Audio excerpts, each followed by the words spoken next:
Ibadah Raya GBI Wow, Minggu 9 Oktober 2022, firman Tuhan akan disampaikan oleh Pastor Iliana Widodo. Ibadah ini akan disertai dengan ibadah anak.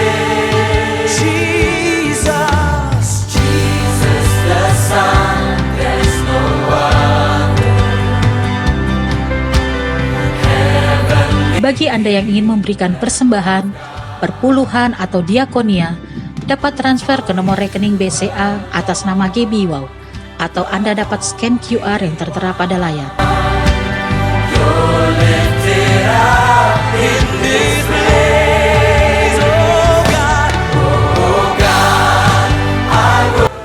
Mari sama-sama kita ucapkan Mazmur 91. Dalam lindungan Allah. Orang yang duduk dalam lindungan yang maha tinggi dan bermalam dalam naungan yang maha kuasa akan berkata kepada Tuhan, tempat perlindunganku dan kubu pertahananku, Allahku yang kupercayai. Sungguh, dialah yang akan melepaskan engkau dari jerat penangkap burung, dari penyakit sampar yang busuk. Dengan kepaknya ia akan melindungi engkau, di bawah sayapnya engkau akan berlindung.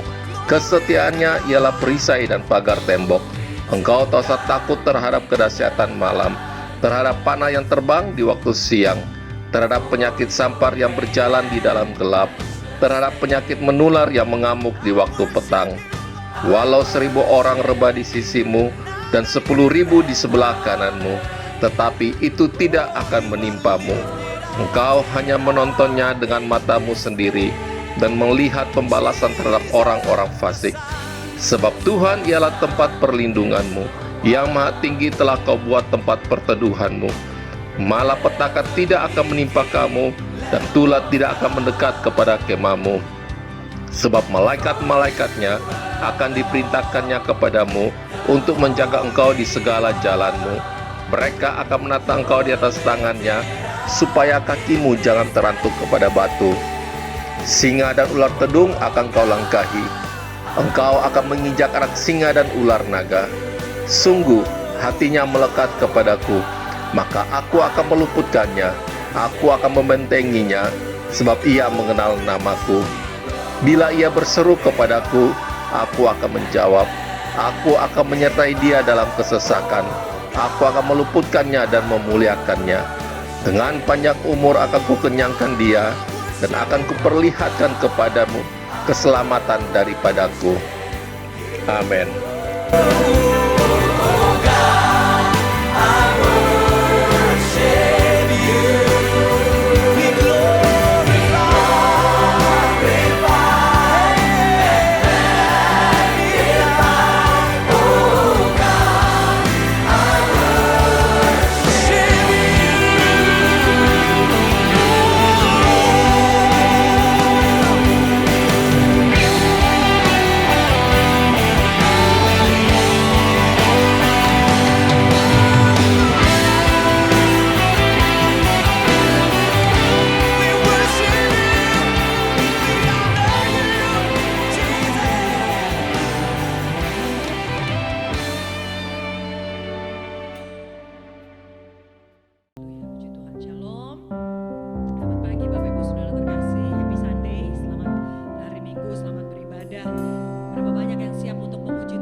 Terima kasih Engkau menjamah setiap kami yang hadir pada pagi hari ini.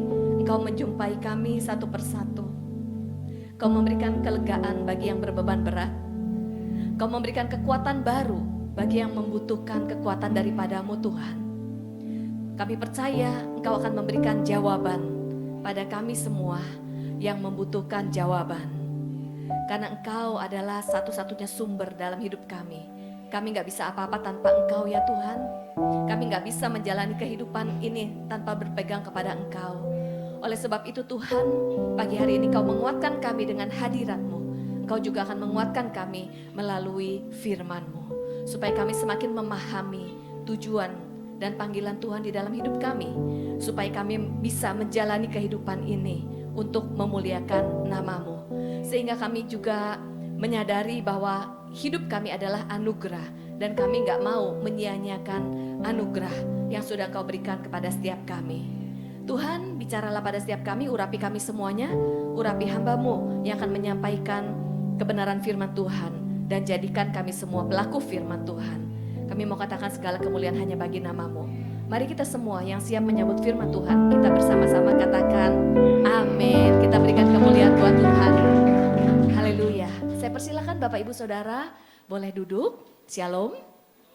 Saya bersyukur kepada Tuhan kalau kita bisa beribadah bersama-sama pada pagi hari ini. Makasih. Saya juga mengucapkan terima kasih untuk GBI Wow ya yang telah mengundang mempercayakan saya untuk melayani di sini, Ibu Ola, kemudian juga beserta panitia dan juga tim dan pengerja. Terima kasih untuk kepercayaan yang diberikan kepada saya. Nah, saya juga mau memperkenalkan diri. Nama saya Iliana Widodo. Saya melayani mendampingi suami saya mengembalakan di GBI WTC cabang Karawaci di OHCC.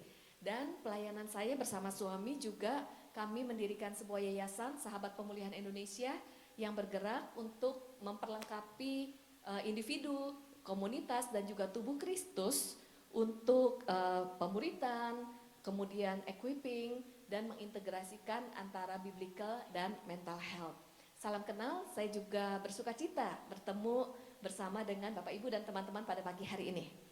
Nah, topik yang saya mau sharingkan adalah sabotase diri. Boleh mungkin PowerPoint-nya ditampilkan? Sabotase diri. Kita akan melihat beberapa ayat. Oke, kita tunggu ya. Oh, bolehkah saya bisa lihat di sana PowerPoint-nya? Ya, makasih. Sabotase diri. Saya coba tes dulu ya. Yes, kita lihat apa sih sebenarnya yang disebut dengan sabotase diri. Di sini ada beberapa definisi, saya akan membacakan ya. Sabotase diri adalah perilaku-perilaku kita yang tanpa disadari menyebabkan masalah sehari-hari atau membuat kita menjadi sulit mencapai tujuan jangka panjang. Kita percaya bahwa Tuhan punya rencana dalam setiap kehidupan kita, amin. Dan kalau kita hidup, itu nggak ada yang sia-sia. Kemudian kalau kita juga dilahirkan, itu nggak ada yang kebetulan. Tuhan pasti punya rencana. Namun kita tanpa sadar memiliki perilaku yang membuat kita sulit mencapai tujuan jangka panjang. Kemudian definisi sabotase diri. Sabotase diri yang lain adalah perilaku. Jadi kita memiliki perilaku dan juga pola pikir, cara berpikir yang menahan dan mencegah kita untuk melakukan apa yang kita inginkan. Jadi sebenarnya kita tuh ingin melakukan sesuatu, kita ingin mengikuti Tuhan sungguh-sungguh, kita ingin berubah, kita ingin memberikan yang terbaik. Tapi seringkali kita terhambat. Terhambat karena apa? Karena perilaku ataupun mindset, pola pikir. Ini termasuk sabotase diri. Atau ada tindakan-tindakan yang merugikan diri sendiri. Jika tidak diatasi, maka ini akan menjadi kebiasaan buruk yang menghambat diri kita untuk menjadi maksimal. Makanya kita lihat di Amsal 21 ayat 25 sampai 26. Dikatakan si pemalas, kita baca sama-sama ya. Si pemalas dibunuh oleh keinginannya karena tangannya enggan bekerja. Keinginan bernafsu sepanjang hari, tetapi orang benar memberi tanpa batas. Kita lihat lagi, next boleh?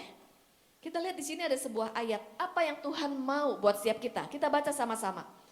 2, 3, kasihilah Tuhan Allahmu dengan segenap hatimu, dan dengan segenap jiwamu, dan dengan segenap akal bunimu, kasihilah sesamamu manusia seperti dirimu sendiri. Jadi ada 3 unsur kasih, yaitu yang pertama mengasihi Tuhan, kemudian mengasihi sesama, lalu juga mengasihi diri kita sendiri. Mengasihi diri kita sendiri itu penting banget. Kita perlu paham mengenai diri kita, keunikan, tujuan hidup kita, kemudian juga kita perlu bisa menerima diri kita sendiri, menghargai diri kita sendiri, mengapresiasi diri kita sendiri, mengasihi diri kita sendiri. Kenapa? Karena kalau kita nggak bisa menerima diri kita sendiri, banyak loh orang yang nggak bisa menerima diri sendiri, rasanya nggak suka dengan penampilan dirinya, nggak suka dengan asal usul siapa dia dilahirkan, nggak suka dengan latar belakang keluarga, nggak suka dengan talenta yang Tuhan kasih, kemudian rasanya ingin menjadi seperti orang lain. Ini kan ciri-ciri nggak bisa menerima diri sendiri. Kalau kita nggak bisa menerima diri sendiri, itu hampir dipastikan kita itu nggak bisa menerima orang lain juga. Makanya pada saat kita nggak bisa menerima orang lain, kita jadi orang yang suka menuntut. Lihat orang punya kelebihan, kita iri hati. Kemudian lihat orang punya kekurangan, kita kritik, kita menuntut. Bagian dari mengasihi diri sendiri itu juga adalah menghargai diri sendiri. Cara menghargai adalah kita menghargai hidup kita, menghargai waktu, menghargai potensi, menghargai orang-orang yang Tuhan berikan di sekitar kita. Menghargai apa yang Tuhan anugerahkan. Tetapi kalau kita nggak bisa menghargai diri kita sendiri, artinya kita menjadi pribadi yang defisit penghargaan dan butuh penghargaan. Kalau kita nggak bisa menghargai diri kita sendiri, kita pasti nggak bisa menghargai orang lain. Yang ada adalah kita akan menjadi pribadi yang cari penghargaan.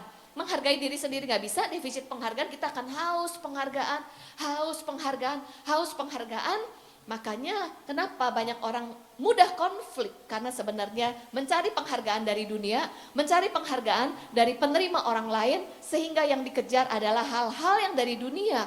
Padahal sebenarnya yang terbaik Tuhan sudah berikan pada setiap kita, namun kita nggak sadar, jadi kita mensabotase diri kita, kehidupan kita berputar-putar, dan akhirnya kita menjadi sulit untuk maksimal di dalam rencana Tuhan, dan juga akan mempengaruhi relasi kita. Nah inilah penting banget untuk kita bisa mengasihi diri kita, maka kita bisa growing in relationship dengan orang-orang di sekitar kita. Sekarang kita mau lihat manifestasi dari orang-orang yang mensabotase diri sendiri. Kita lihat nih, kita sambil check up manifestasi apa yang ada dalam diri kita. Dan seringkali kita nggak sadar, tapi itu sebenarnya menghambat. Yang pertama adalah contoh mensabotase diri adalah perfeksionis. Siapa nih yang perfeksionis? Saya termasuk perfeksionis loh. Kalau orang yang perfeksionis itu adalah orang tuh yang punya standar yang tinggi, bahkan hampir istilahnya kita punya standar tinggi nggak salah, tetapi kita memaksakan diri untuk mencapai standar yang tinggi, dan perfeksionis itu tidak memberikan ruang kepada diri kita kesalahan. Jadi nggak boleh salah. Nah orang yang perfeksionis itu menuntut diri, tapi juga menuntut orang lain. Sehingga pada saat orang lain gak seperti standar yang kita inginkan, kita kritik. Orang perfeksionis itu adalah orang yang insecure. Orang yang sombong. Kenapa? Karena gak ada manusia yang sempurna. Karena dalam hidup ini kita pasti bisa salah. Namanya juga kita belajar. Tetapi orang perfeksionis, saya gak boleh salah, saya gak boleh salah, saya gak boleh salah. Kalau ditelusuri, ternyata akarnya adalah nanti apa kata orang kalau saya salah? Apa kata orang kalau saya nggak tampil sempurna? Jadi kalau ditelusuri adalah takut akan penerimaan atau takut ditolak, takut apa kata orang, dan ingin menampilkan dirinya hebat. Itu tanpa sadar loh. Dan ini akan merusak diri kita dan juga merusak relasi karena kita jadi stres. Dan banyak orang depresi karena dia perfeksionis.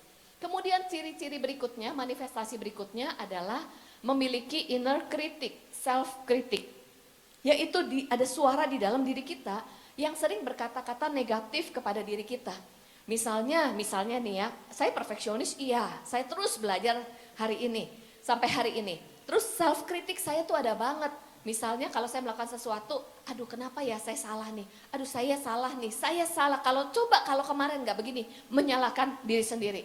Lalu udah gitu self kritik, saya tuh waktu sekolah, saya sampai tutup muka saya pakai tisu loh.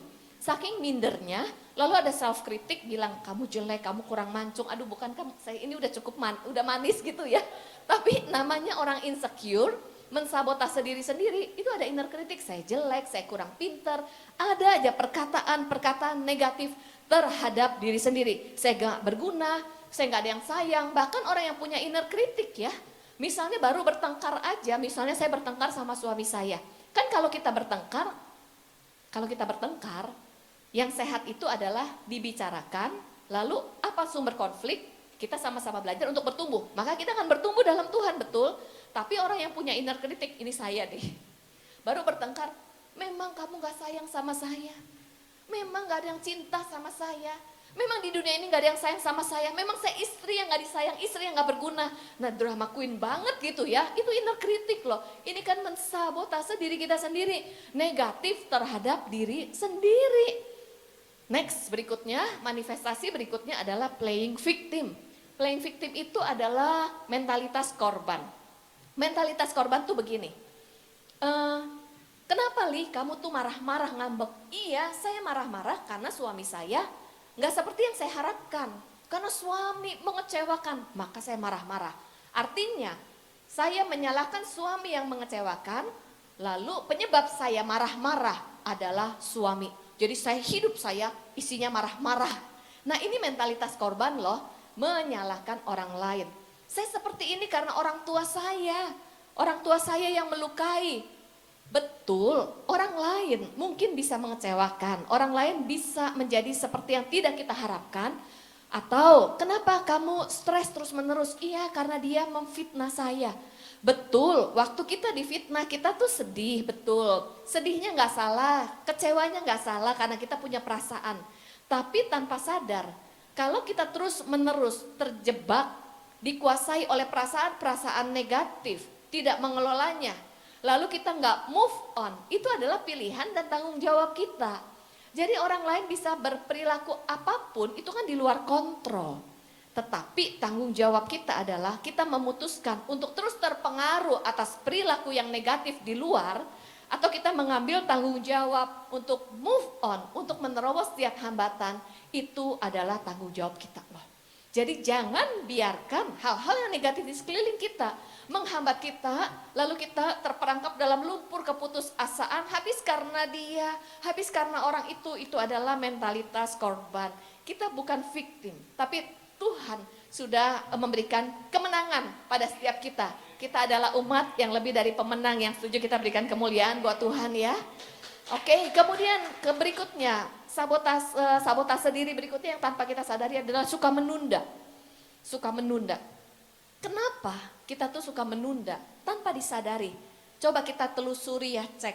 Akar dari suka menunda-nunda itu biasanya adalah sebenarnya insecure dan takut loh. Takut apa? Takut ambil keputusan. Terus berpikir panjang, takut akan resiko, takut akan gagal, takut salah, betul? Jadi kita berusaha menunda.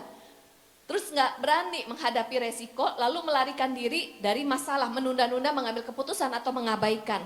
Ini perlu kita sadari bahwa dalam hidup ini kita pasti akan pernah salah dan juga gagal. Kan namanya juga belajar. Namanya belajar pasti pernah salah. Namun keputusan kita adalah kita tidak mengizinkan diri kita salah, takut salah, atau kita menjadikan setiap kesalahan itu menjadi kesalahan berkualitas. Untuk kita belajar menjadi lebih baik, maka kita akan naik level. Nah kita coba cek ya, apa saja yang membuat kita suka menunda. Next berikutnya, contoh sabotase diri adalah kita tidak self-care, tapi self-neglect. Jadi mengabaikan tidur tidak teratur, makan gak teratur, sesuka hati, kemudian tidak merawat diri. Padahal kita ini kan adalah bait Allah. Dan bagaimana cara Tuhan bekerja di dalam kehidupan kita adalah melalui tubuh kita untuk kita bisa menjadi berkat, betul. Namun seringkali makan makanan yang gak sehat. Nah ini juga termasuk mensabotase diri. Kenapa seseorang gak merawat diri? Mungkin dia frustasi kah? Mungkin dia merasa nggak punya harapan. Bahkan Sampai akhirnya ada yang berpikir gak punya harapan, ya udahlah buat apa saya hidup. Mungkin karena ada masalah-masalah yang terjadi. Tuhan mau kita tuh yuk menerobos setiap hambatan. Kemudian berikutnya contoh lain mensabotase diri adalah sering konflik. Sering konflik di dalam relasi dan juga dengan orang-orang yang terdekat.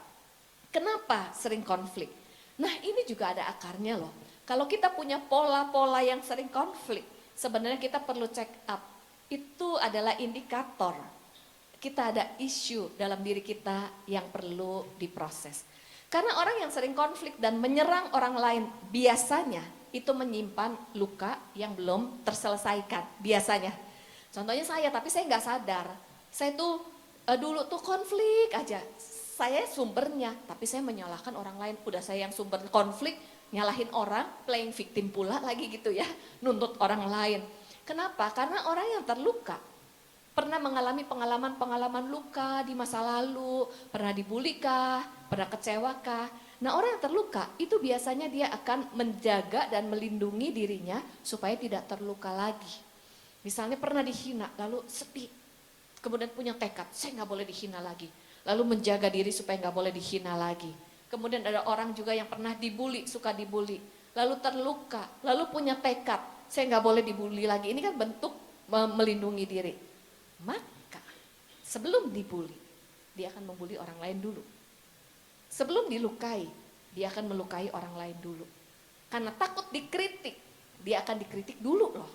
Jadi kalau kita sering misalnya konflik, sebenarnya itu adalah bentuk karena kita takut dilukai, maka tanpa sadar perilaku perkataan kita melukai orang lain. Nah ini untuk cek dan dicek. Ini kenapa bentuk sabotase diri? Karena nanti kan relasi nggak bertumbuh.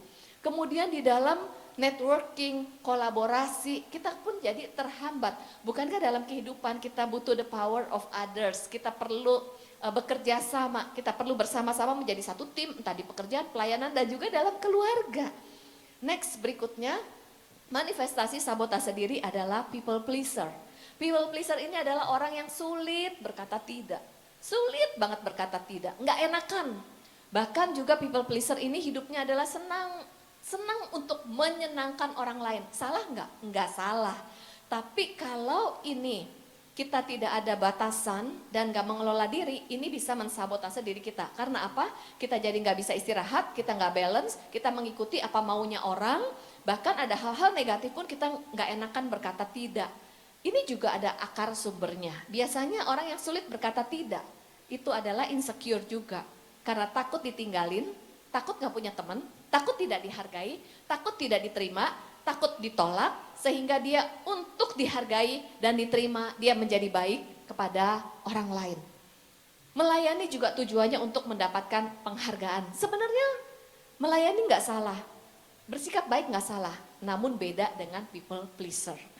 Next berikutnya, manifestasi sabotase diri adalah addiction, kecanduan.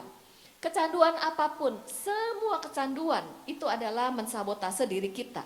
Dan semua akar kecanduan itu sebenarnya ada masalah di harga diri, self esteem, keberhargaan diri, kemudian juga stres, atau ada luka-luka, atau ada emosi-emosi negatif yang gak diproses. Karena kecanduan ini adalah sebenarnya bentuk pengalihan ketika kita stres dengan diri sendiri, lalu kita ingin menghilangkan stresnya kita, menghilangkan kesedihan, yaitu dengan cara melakukan sebuah kegiatan yang memberikan kelegaan. Lalu hal ini benar memberikan kelegaan, tapi sementara, dan akhirnya kita akan berulang-ulang setiap stres melakukan hal ini, dan ini menjadi pola kecanduan. Ini nggak menyelesaikan masalah, ini sebenarnya semakin memperburuk, tapi kita nggak tahu caranya bagaimana mengatasinya.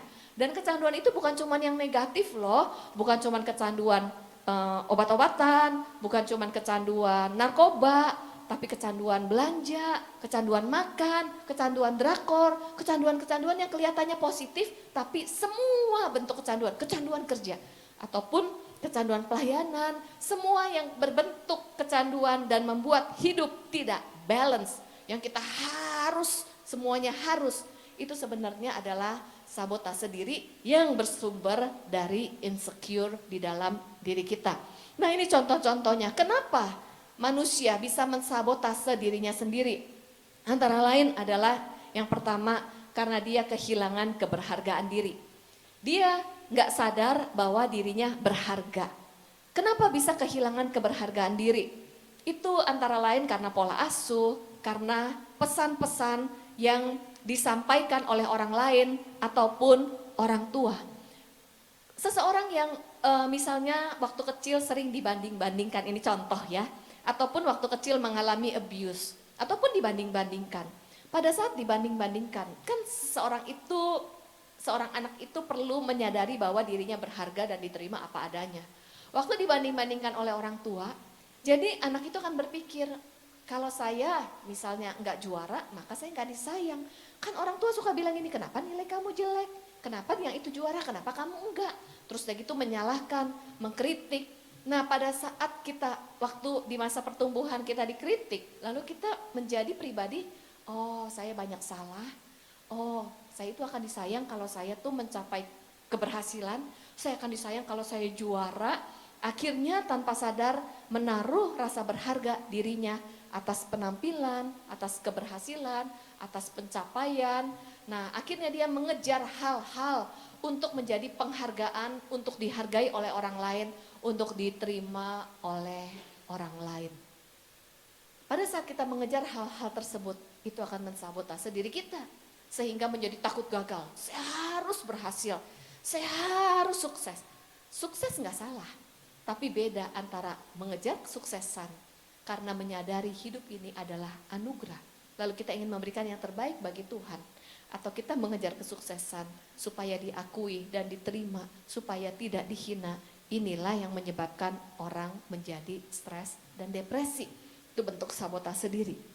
Kemudian berikutnya, kenapa seringkali kita ada perilaku-perilaku yang mensabotase diri kita karena insecure.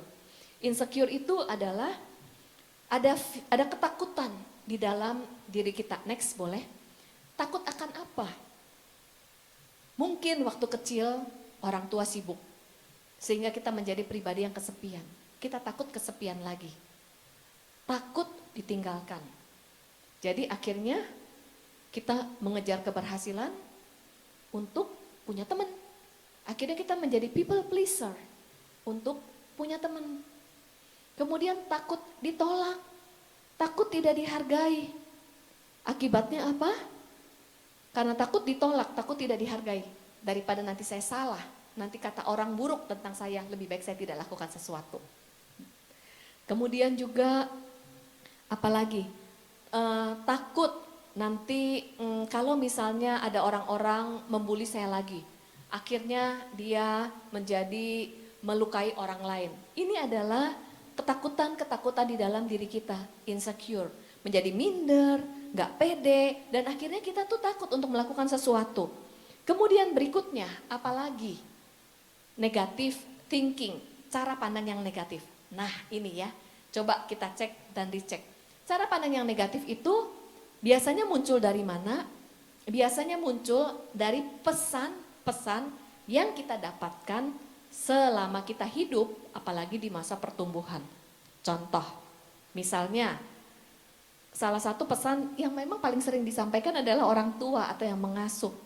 Kamu gitu aja gak bisa, kamu anak paling besar, jaga dede aja gak bisa, kamu bodoh, aduh gitu aja kamu gak guna.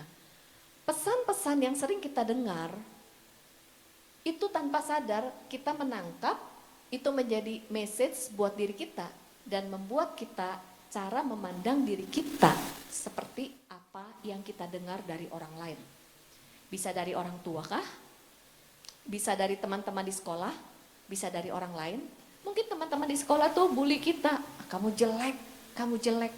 Itu kan pesan dari mereka.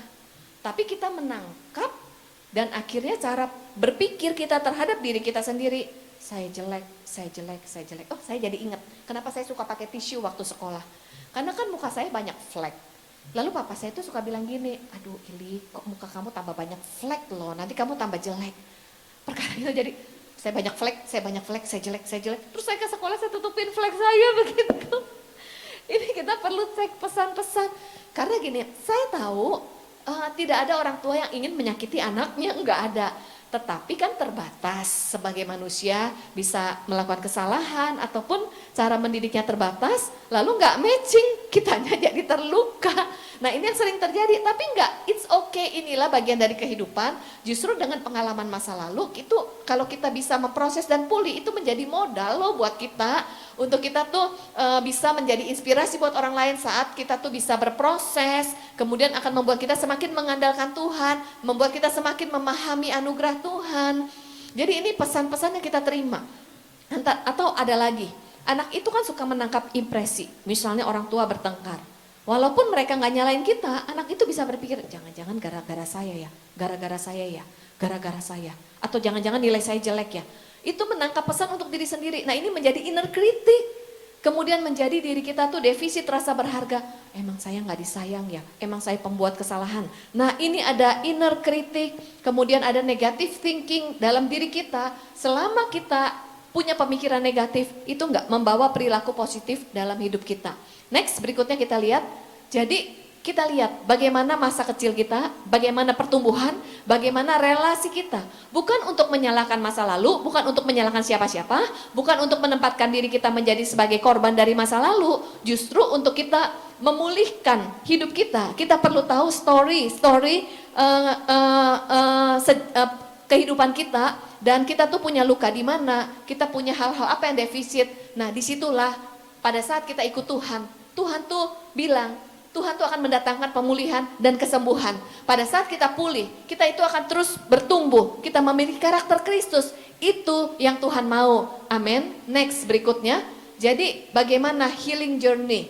Healing journey adalah kita lihat di sini. Ada beberapa tahap. Yang pertama adalah sadarilah bahwa Tuhan itu mengasihi kita. Terus mengingat kebaikan Tuhan, kematian Tuhan di kayu salib. Yohanes 3 ayat 16. Tuhan tuh sudah menebus kita dengan darahnya. Karena apa? Karena kita adalah pribadi yang berharga. Sadarilah bahwa bagaimanapun keberadaan kita, apapun yang kita lakukan, walaupun kita pernah salah, walaupun kita mungkin pernah tergelincir, Tuhan itu tetap mengasihi kita. Ini adalah fondasi. Kalau Tuhan mengasihi kita, kasih Tuhan itu ada dalam di hidup kita tuh komplit. Kita nggak mencari penghargaan dari orang lain. Kita tuh nggak takut orang lain tuh menolak kita, karena ada Tuhan, pencipta alam semesta, itu benar-benar mengasihi kita, menyertai kita. Dia ada di dalam diri kita, dia memberikan potensi, dia punya rencana yang luar biasa dalam hidup kita. Amin. Kalau Allah ada di pihak kita, siapa lawan kita? Yuk kita beri kemuliaan buat Tuhan. Kalau kita menyadari ini, kita nggak akan menyia-nyiakan kehidupan kita. Kalau kita tahu kita berharga, sudah ditebus oleh darahnya di kayu salib. Kalau kita sadar hidup kita berharga, kita tidak akan mengisi hidup kita dengan perkara-perkara yang sia-sia dan murahan, dan membiarkan perkara negatif itu akan menghentikan rencana Tuhan dalam hidup kita. Amin. Yang pertama, ingatlah bahwa Tuhan mengasihi kita. Yang kedua, remember who I am. Tuhan memberikan keunikan. Setiap kita pasti punya potensi, punya talenta, punya panggilan Tuhan. Hanya saja ada yang sadar dan gak sadar, hanya saja ada yang bisa melihat potensi dalam diri kita, dan ada yang gak bisa lihat. Kalau gak bisa lihat, yang dilihat adalah kejelekan, terus kejelekan. Yang positif pun jadi jelek, membandingkan diri dengan orang lain. Unik, kita itu punya kekuatan dan juga punya keterbatasan atau kelemahan. Seseorang yang sadar dirinya berharga, dia juga sadar bahwa punya kekuatan, dikembangkan, punya keterbatasan, menerima kelemahan dan keterbatasan, belajar untuk minta bantuan, belajar untuk berkolaborasi, belajar untuk mengembangkan diri. Bukan begini, udahlah memang saya nggak berguna, itu sabotase diri loh. Jangan sia-siakan panggilan Tuhan dalam hidup kita. Amin. Next, berikutnya. Next, yes, temukan panggilan Tuhan. Next, berikutnya. Ubah pola pikir yang negatif. Ada orang yang punya pemikiran negatif tentang dirinya. Apapun kata orang, itu bukan identitas diri kita, betul? Kata orang yang negatif itu bukan identitas diri kita, tetapi identitas diri kita ada di firman Tuhan. Identitas diri kita, pribadi kita di dalam pribadi Kristus. Ada orang yang punya negative thinking, suka asumsi, belum apa-apa udah asumsi. Lihat orang bisik-bisik, pasti ngomongin gua ya itu ya. Nah itu asumsi loh, itu mensabotase diri. Jadi konflik, cepat-cepat ambil kesimpulan, yang dilihat yang negatif aja. Padahal dalam hidup ini ada yang negatif, ada yang positif. Nah orang punya negatif thinking cenderung melihat yang negatif.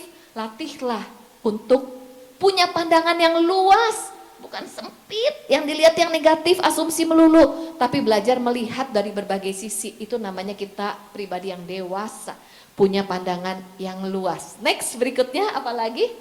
Kalau ada orang-orang yang melukai kita, yuk lepaskanlah pengampunan.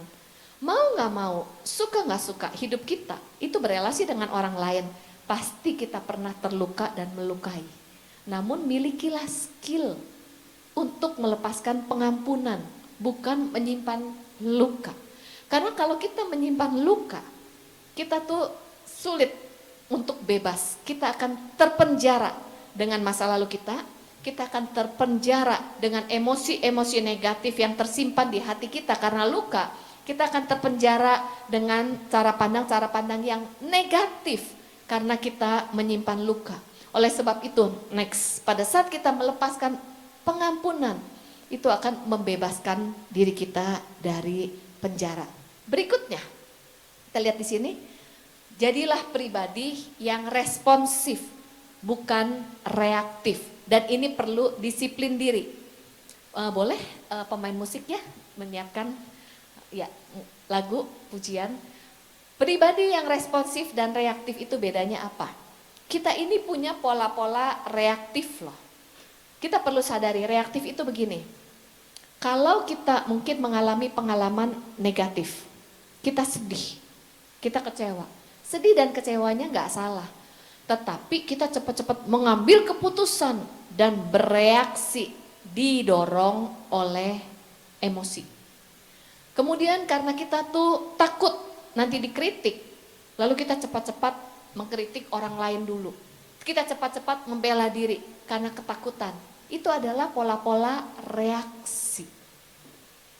Nah, kalau seseorang yang beresponsif, walaupun pengalaman negatif, kita terlukakah, kita kecewa, tapi ambil waktu untuk mengelola emosi, melepaskan pengampunan, lalu mengelola pikiran untuk berpikir jernih dan mengambil keputusan sesuai firman Tuhan.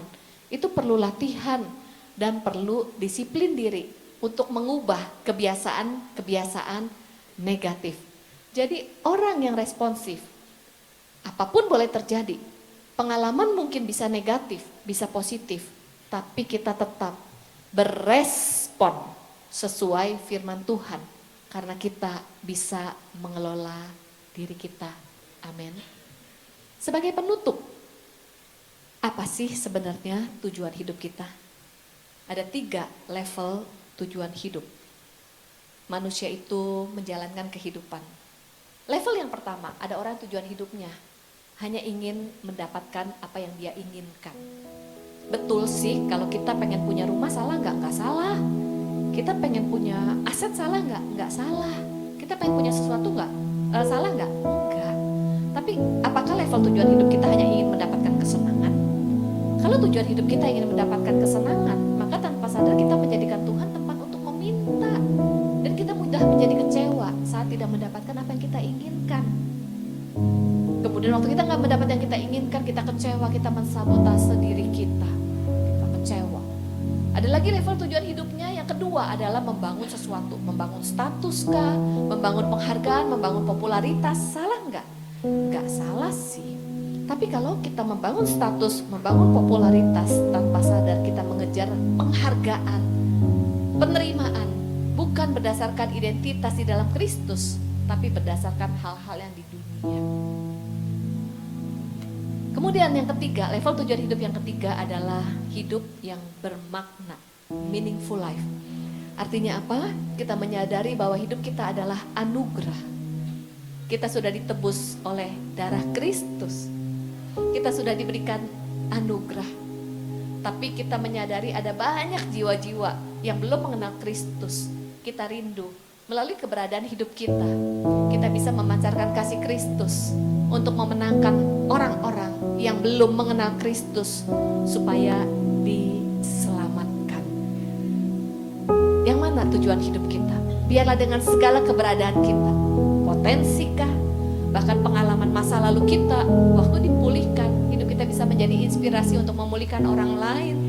Bahkan dengan mungkin kita sedang berada dalam lembah kekelaman, tapi bagaimana kita berespon dalam lembah kekelaman, orang bisa melihat apa yang membuat kita kuat, karena kita punya Kristus. Waktu dengan talenta Tuhan berikan, kita lihat masalah di sekeliling kita kenali panggilan Tuhan, kita memberi jawab bagi mereka. Karena apa? Karena kita menyadari hidup ini adalah anugerah. Dia udah mati di kayu salib. Yuk, jangan sia-siakan kematiannya di kayu salib. Jangan mensabotase diri kita. Kita pribadi yang berharga sudah ditebus. Marilah kita kejar panggilan Tuhan. Mari saya mengajak kita bangkit berdiri.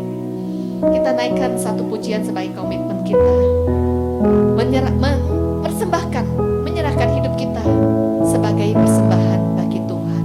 Ku tahu hidup ini adalah penyembahan. Kita naikkan pujian ini.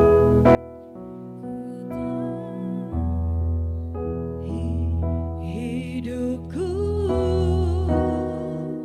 adalah penyembahan. Kau ciptakanku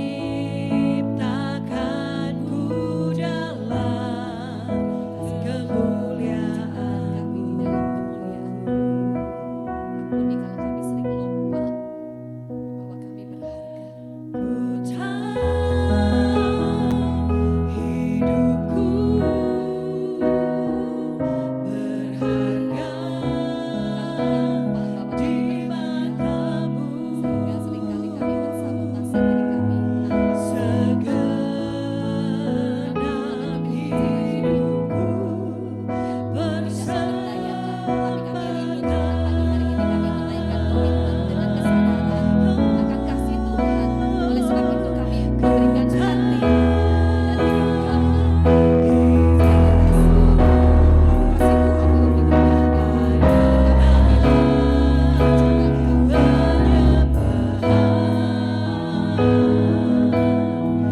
Kau ciptakanku dalam menaikkan komitmen kita di hadapan Tuhan. Kami mau memiliki hidup yang bermakna.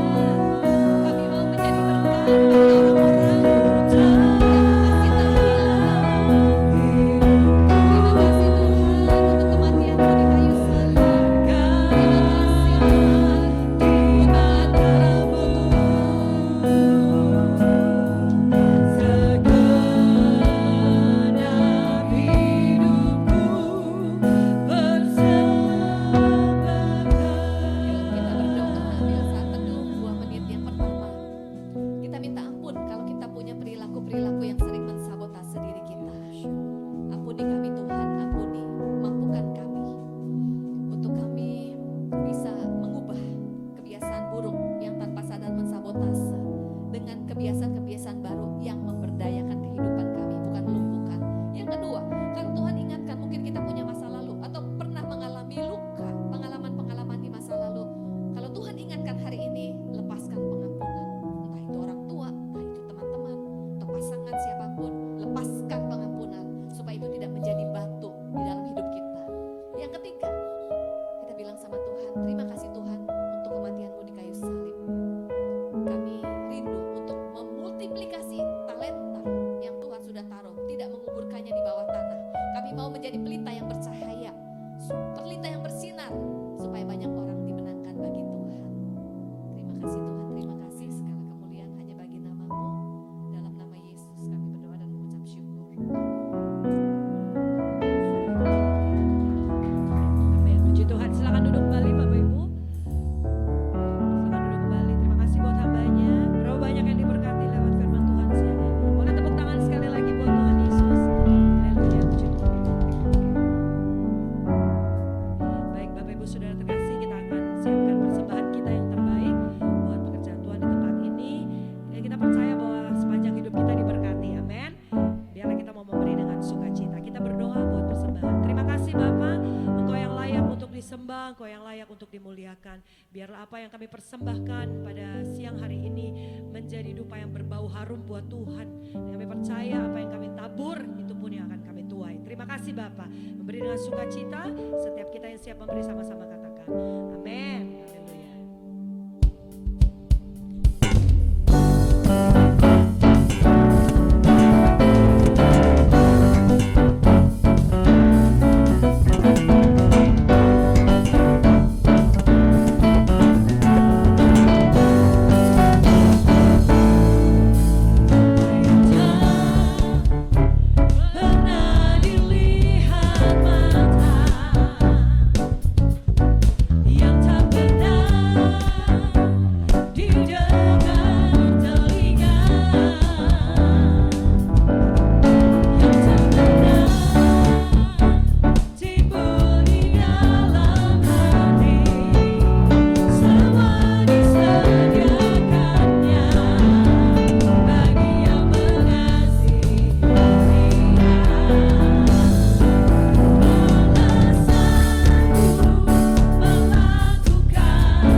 Pernah dilihat mata yang tak dahsyat dan luar biasa Tuhan. Terima kasih Tuhan. Tuhan, kami mau berdoa untuk gereja GBI Wow. Tuhan, pakai gereja kami lebih heran lagi Tuhan, supaya banyak jiwa Tuhan datang ke tempat ini, merasakan hadirat-Mu di sini Tuhan. Mereka bisa bertemu dengan Tuhan Yesus, beribadah bersama-sama di tempat ini. Tuhan, kami mau berdoa juga untuk gembala kami, Pak Iwan dan Ibu Ola.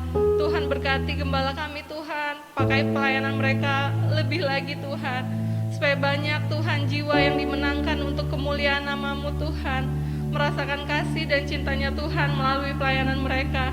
Terima kasih Tuhan. Tuhan berkati juga Pastor Iliana Tuhan, pakai pelayanan beliau lebih lagi Tuhan. Tuhan yang memberkati pelayanan Pastor Iliana Tuhan, supaya banyak juga jiwa Tuhan dimenangkan untuk hormat dan kemuliaan nama Tuhan. Kami mau berdoa juga untuk bangsa dan negara kami Indonesia Tuhan. Tuhan, selamatkan bangsa dan negara kami Tuhan. Berkatilah bangsa dan negara kami Indonesia Tuhan, supaya bangsa kami bisa menjadi bangsa yang besar, bangsa yang dipakai Tuhan untuk bangsa-bangsa lain Tuhan, memberkati bangsa-bangsa lain. Terima kasih Tuhan, kami percaya, kami serahkan semua doa kami ke dalam tangan-Mu Tuhan. Kami mengucap syukur dan terima kasih, dan sebelum kami pulang ke rumah kami masing-masing, kami rindu menerima berkat yang daripada-Mu. Mari kita akhiri ibadah ini dengan mengangkat kedua tangan kita, arahkan hati dan pikiran kita untuk menerima berkat dari Tuhan. Damai sejahtera sukacita dari Allah Bapa, kasih karunia dari anaknya tua Tuhan Yesus Kristus, penyertaan yang manis dari Roh Kudus menyertai kita sekarang sampai selama-lamanya. Yang percaya kita sudah